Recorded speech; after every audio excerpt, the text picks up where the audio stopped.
Hello my dear students, आप सबका BPI spoken पर स्वागत है। आज की क्लास में हम लोग ये सीखने वाले हैं कि वॉज वर्ब हमारा हेल्पिंग वर्ब और मेन वर्ब की तरह कैसे यूज हो सकता है। एब्सोल्युटली, आप वॉज वर्ब को अपने सेंटेंस में हेल्पिंग वर्ब और मेन वर्ब दोनों ही रूप में यूज कर सकते हैं। बट जब आप इसे हेल्पिंग वर्ब की तरह यूज करेंगे तो वहाँ पे इसका एक अलग मीनिंग रहता है, और जब आप इसको मेन वर्ब की तरह यूज करेंगे तो इसका एक डिफरेंट मीनिंग होता है। That meaning is very important. You need to understand that meaning, and then only you'll be able to, whenever you are able to distinguish between the things, and then you can speak those things without hesitation. So to remove the hesitation, we need to understand those differences, and even that difference is subtle, then also we need to understand. But यहाँ तो difference subtle भी नहीं है, बहुत बड़ा सा difference है। तो ये चीज़ को आज की क्लास में हम लोग सीखेंगे। सो एंड आई होप कि आपने जो हमारी पुरानी क्लास थी जिसमें हम लोग ने इस एम आर को as a helping verb and main verb सीखा था, मैं उम्मीद करती हूँ वो आपने ऑलरेडी देख लिया है। अगर नहीं देखा है तो उसको भी आपको देखना है, क्योंकि आप देखिए स्ट्रैटेजीज वीडियो देखना एक डिफरेंट केस होता है, उसको इम्प्लीमेंट करना is a different thing, because you need to execute the things and then only you will be able to speak. So that is the very important thing. हमने strategies देख लिया, that's very nice. Now let's study. So आज की class हमारी voice work को लेके है, उसको हम आगे पढ़ेंगे। तो आइए क्लास को शुरू करते हैं। अभी भी चैनल आपने सब्सक्राइब नहीं किया है तो मैं आपसे रिक्वेस्ट करूंगी कि प्लीज़ चैनल को सब्सक्राइब करो, वीडियो को जितना ज़्यादा हो सके शेयर करो, चैनल को अपने ग्रुप में शेयर करो, और शेयरिंग इज केयरिंग, और वीडियो को लाइक करना तो बिल्कुल भी ना भूलें। So let's start and write down in your notebook the heading is how to use was verb as a main verb in a sentence. Your first heading is how to use was verb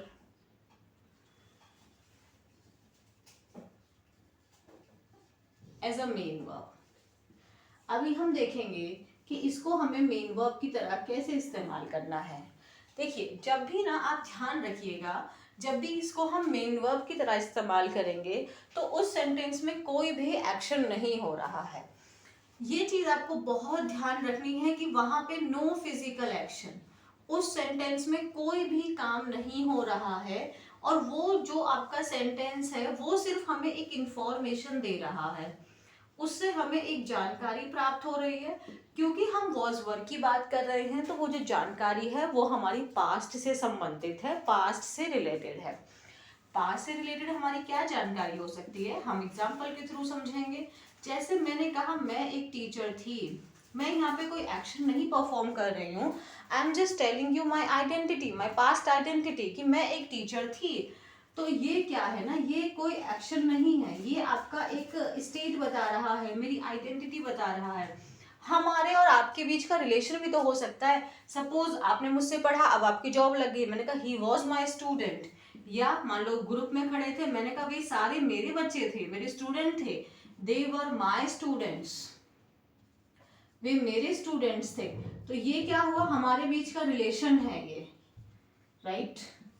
अगर हम बोले यार मैं ना, suppose मैं phone खरीदने गई थी, किसी ने कहा अब फोन क्यों नहीं लेके आए, मैंने कहा यार फोन बहुत महंगा था, तो हम क्या बोलेंगे, फोन बहुत महंगा था। हमने तो कोई एक्शन परफॉर्म नहीं किया, तो फिर हम बोलेंगे the phone was very expensive. Phone क्या था, बहुत महंगा था, the phone was very expensive. Expensive यानी उसकी क्वालिटी हो गई, क्वालिटी कैसी है उसकी, एक्सपेंसिव है। ठीक है, मैंने कहा कि क्लास में 10 बच्चे थे, तो क्या बोलेंगे, there were 10 students in the class. ये क्या हो गया, क्लास में 10 बच्चे थे हमारा क्या हुआ यहाँ पे ये उनका क्वालिटी नहीं बता रहा, क्वांटिटी बता रहा है, यानी मात्रा बता रहा है। अच्छा, इसमें अगर देखें, क्योंकि क्वांटिटी और नंबर की बात करें तो यहाँ पे ये नंबर बता रहा है, क्योंकि क्वालिटी देखो नंबर में ना डिफरेंस मैं आपको बता दूंगी, नंबर क्या होता है। नंबर ना हम जिस चीज को गिन सकते हैं उसके नंबर को बोलते हैं, और अगर मैं आपको यहाँ पे क्वांटिटी की बात करूं तो वो मात्रा होता है। जैसे मैंने कहा there was water in the glass, कि ग्लास में पानी था, ये हो गई हमारी क्वांटिटी। ये इसको हिंदी में मात्रा कहते हैं। मात्रा ना हम अनकाउंटेबल के लिए यूज करते हैं, और नंबर यानी संख्या हम लोग काउंटेबल के लिए यूज करते हैं। अब ना ये सब क्या है, आप इनको एक बार रीड करके देखेंगे, देन यू विल सी कि यहाँ पे कोई भी एक्शन नहीं हो रहा है. No action is going on in these sentences. Then what is going on? These sentences are just providing us information. And what type of information? The information is of past, and it might be your identity, your past relation, past quality, quantity, and number. Is it clear? That was my car. अगर मैं यहाँ पे possession भी use कर सकती हूँ. सो information में हमारा क्या हो जाता है, हमारी आइडेंटिटी पास्ट का रिलेशन, पास्ट का क्वालिटी, पास्ट का नंबर, पास्ट का क्वांटिटी और पास्ट का हमारा पोजेशन यानी हमारा अधिकार. ये चीज आपने ऑब्जर्व किया. अगर हम इसका नेगेटिव सेंटेंस बनाते हैं तो नेगेटिव में आपको क्या ध्यान रखना है कि अब आपको ना देखो जनरली क्या होता है, जब आपका is am are main verb की तरह काम कर रहा था तो वही था, हमने कोई और दूसरा वर्ब सेंटेंस में यूज नहीं किया.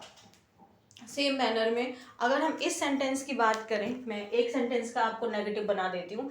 आई वॉज अ टीचर का अगर मुझे नेगेटिव बनाना होगा तो वो कैसे बनेगा? I was not a teacher. I was not a teacher. और वॉज नॉट को मैं आपको बोलूंगी कि आप इसको कॉन्ट्रैक्टेड फॉर्म में यूज करें. वॉज नॉट को वॉज नॉट नहीं बोलने की बजाय आप इसको वॉजेंट बोलिए, इसे आप वॉजेंट बोलिए. और वर नॉट को आप जब एक साथ बोल रहे हैं तो उसको वरंट बोलिए. ठीक है. I was not a teacher यहाँ पे यही अपने आप में कंप्लीट है, हमें कोई और वर्ब लाने की जरूरत नहीं है. That is very important. आपको ये बारीक बारीक चीजों को समझना पड़ेगा कि यहाँ पे जो वॉज है वही सब कुछ है, हमें किसी हेल्पिंग वर्ब की जरूरत नहीं है उसमें नेगेटिव सेंटेंस बनाने में. सीधा वॉज लगाया और वॉज के बाद में आप नॉट लगा दीजिए, डन है. मैंने कहा दे वर माई स्टूडेंट्स, वे मेरे बच्चे थे. मैंने कहा नहीं यार वो मेरे स्टूडेंट्स नहीं थे, तो हम क्या बोलेंगे? दे वर को हम लोग एक साथ लिखेंगे वरंट माई स्टूडेंट्स, कि वो मेरे स्टूडेंट्स नहीं थे. दे वरंट माई स्टूडेंट्स, वे मेरे स्टूडेंट्स नहीं थे. तो आपने क्या ऑब्जर्व किया, अगर हम सेंटेंस में नेगेटिव बना रहे हैं तो जो हमारा सब्जेक्ट है उसके बाद में हमारा वॉज या वर आ जाएगा अकॉर्डिंग टू सब्जेक्ट. फिर हमने इसका नॉट लगा दिया, और जो इवन उसको मैं आपको आगे पढ़ाऊंगी उसको ऑब्जेक्ट नहीं बोलते, उसको सब्जेक्ट कॉम्प्लीमेंट बोलते हैं, और हमारा सेंटेंस बन गया. हमें किसी भी दूसरी वर्ब की यहाँ पे ज़रूरत नहीं है कि हमें एक हेल्पिंग वर्ब चाहिए, क्योंकि जब हम नेगेटिव सेंटेंस बनाते हैं तो उस सेंटेंस में एक नेगेटिव में एक हेल्पिंग वर्ब और एक मेन वर्ब यूज़ होती है. बट जब भी इज एम आर आपका मेन वर्ब की तरह काम करता है, वॉज वर्ब मेन वर्ब की तरह काम करता है, वही सेंटेंस में सेल्फ सफिशिएंट होते हैं. In that case we do not need any other verb. Is it clear? And in the same manner we can make their interrogative sentences also. Suppose if I want to say क्या मैं एक teacher थी, इसको कैसे बोलेंगे? हाँ, आप I think सबने सही बताया answer. And the answer is was I a teacher. Was I a teacher. क्या वे मेरे दोस्त थे? Were they my friends. Were they my friends. क्या वे मेरे दोस्त थे? क्या मैं टीचर नहीं थी? Wasn't I a teacher. क्या वो मेरे दोस्त नहीं थे? Weren't they my friends. So what we are doing right now, हमने क्या किया, अपने वॉज या वर को अपने सेंटेंस में आगे ले लिए और फिर हमने अपना सब्जेक्ट रखा और फिर हमारा सब्जेक्ट कॉम्प्लीमेंट. अब सब्जेक्ट कॉम्प्लीमेंट को लेके मत परेशान होने लगना, मत अभी सर्च करने लग जाना what is subject complement. Please have some patience, सीख लेंगे उसको भी. सपोज रखो जो भी आगे वर्ड पुट करना चाहते हैं दैट इज सब्जेक्ट कॉम्प्लीमेंट क्या है, it's a next class topic. So अभी देखा हमने क्या किया. हमने अगर हमें नेगेटिव बनाना है तो सिंपली अपना सब्जेक्ट वॉज वर, उसके बाद नॉट आया और फिर हमने वो शब्द लिख दिया. अगर इंट्रोगेटिव बनाना है वॉज वर सब्जेक्ट और उसके बाद में हमने अपना शब्द लिख दिया. अगर इंट्रोगेटिव नेगेटिव बनाना है तो वॉज के साथ में ही नॉट लगा दीजिए वॉजंट, और वर के साथ ही नॉट लगा दीजिए weren't. Is it clear? And in all these sentences you can observe one thing, that there is no action going on. There is no action. See, right now मैंने भी एक बात बोली, there is no action. You know, in the comment section, you all have to tell me whether this is your helping verb or main verb. You have to tell me कि ये जो is है ये helping verb है कि main verb की तरह यहाँ पे काम कर रहा है। See how to learn English ना, हर जो चीज़ हम बोल रहे हैं उसके ऊपर थोड़ा सा थिंक करें, आप थोड़ा सा समझिए कि आप उसे कैसे बोल रहे हो, इसके पीछे लॉजिक क्या है, देन यू विल सी कि एक अपने आप आपको डिफरेंस दिखाई देगा। ये इस मुझे आप कमेंट सेक्शन में बताएंगे कि whether this is your helping verb or your main verb. So right now I'm just saying one thing कि whenever was verb act as a main verb in a sentence, there is no action in a sentence and there is only that these sentences just provide us information, and the information may be your past identity, past relation, quality, quantity, number and possession, and all the things are of past. Is it clear? If we want to make the sentence of the affirmative sentence, then the subject will come, the was verb according to your subject, and then your जो भी आपने आगे बोलना चाहते हैं, यानी subject complement, यानी object की तरह आप मान लो अभी हमें नहीं पढ़ा है। तो अगर हमें नेगेटिव बनाना है तो we don't need any other verb, just आप अपना was verb लगाइए, नॉट लगाइए और वो शब्द लिख दीजिए। अगर इंट्रोगेटिव बनाना है तो was verb को आगे लेके आइए, सब्जेक्ट एंड वो आपका सब्जेक्ट कॉम्प्लीमेंट पुट हो गया, कंप्लीट हो गया। अब हमें नेक्स्ट पार्ट में क्या देखना है, नेक्स्ट पार्ट में हमें देखना है, सेकंड टॉपिक अपना डालिए, how to use is am are as a main verb. Main verb नहीं, हेल्पिंग वर्ब।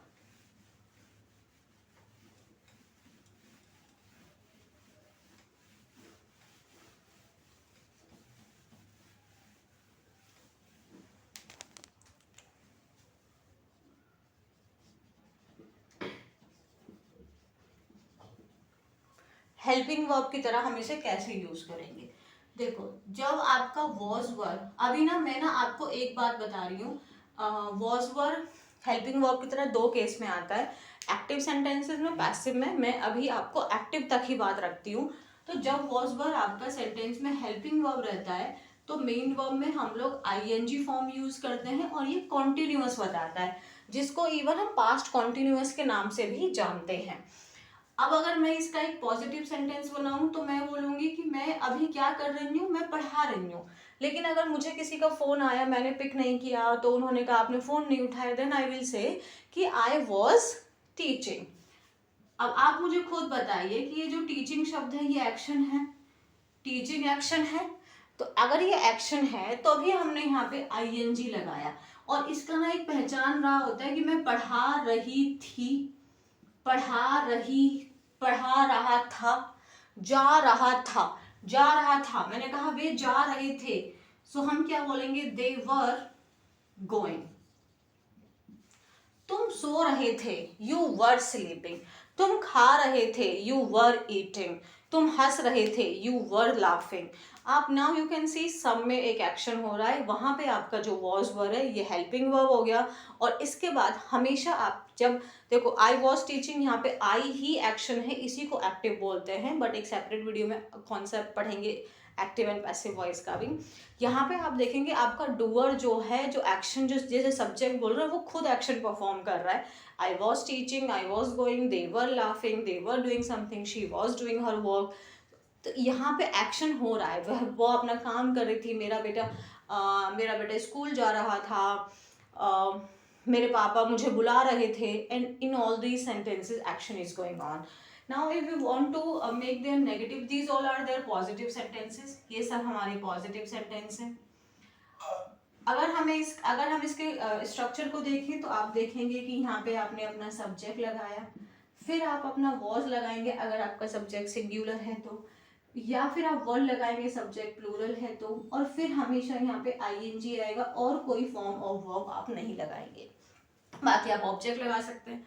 अगर हम अपना सेंटेंस नेगेटिव बनाते हैं, इसी का बना लेते हैं, मैंने कहा नहीं मैं तो नहीं पढ़ा रही थी, आई वॉज नॉट टीचिंग। क्योंकि जनरली क्या रहता है आपका कि जो आपका हेल्पिंग वर्ब और मेन वर्ब के बीच में आपका नॉट का यूज किया जाता है, ठीक है। तो यहाँ पे ये हमारा हो गया हेल्पिंग वर्ब। मैंने कहा वे नहीं जा रहे थे, दे वर नॉट गोइंग, यानी they weren't going, she wasn't teaching me. ये यहाँ पे वर हेल्पिंग वर्ब, गोइंग यहाँ पे मेन वर्ब। तो यहाँ देखेंगे अगर हमें इसका नेगेटिव बनाना है तो सब्जेक्ट रहेगा वॉज या वर, इसके बाद में ये हेल्पिंग वर्ब है, एक्शन हो रहा है, नॉट लगा दीजिए और अपना वर्ब का फोर्थ फॉर्म। अगर हमें इंट्रोगेटिव बनाना है तो कोई मुश्किल है क्या, इसी चीज़ को, क्योंकि जब भी हम क्वेश्चन पूछते हैं तो हमेशा हेल्पिंग वर्ब आगे ही आती है। डिपेंड करता है कि आप क्वेश्चन किस टाइप का पूछ रहे हैं। अगर आपके क्वेश्चन में आंसर हाँ या नहीं यानी येस एंड नो टाइप का है, then your sentence will start will only helping verb. But अगर आपको आंसर देने के टाइम पे if you are suppose to use a statement, in that case you have to use WH word according to your sentence. Suppose मैंने कहा क्या मैं पढ़ा रही थी, तो इसको इंग्लिश में बोलेंगे वॉज। या फिर अगर नेगेटिव, अगर हमारा प्लूरल सब्जेक्ट होता है देन विल यूज वर। फिर यहाँ पे हमारा सब्जेक्ट एंड देन क्या, फिर यहाँ पे हमारा वर्ब का fourth form. Was I teaching, were they going, क्या वे जा रहे थे। वर यू नॉट स्लीपिंग, क्या तुम सो नहीं रहे थे। वर यू नॉट लाफिंग, क्या तुम हंस नहीं रहे थे। वर दे नॉट क्राइंग, क्या वे रो नहीं रहे थे। वॉज आई नॉट टीचिंग, क्या मैं पढ़ा नहीं रही थी। Is it clear? Now you can you have to understand the difference between these two things. अब मैंने एक बार आपको इसको रिकैपिचुलेट कर देती हूँ, एंड दैट इज कि अगर हम लोग को वॉज वर्ब को मेन वर्ब की तरह यूज करना है, अकेले सेंटेंस में वही आएगा।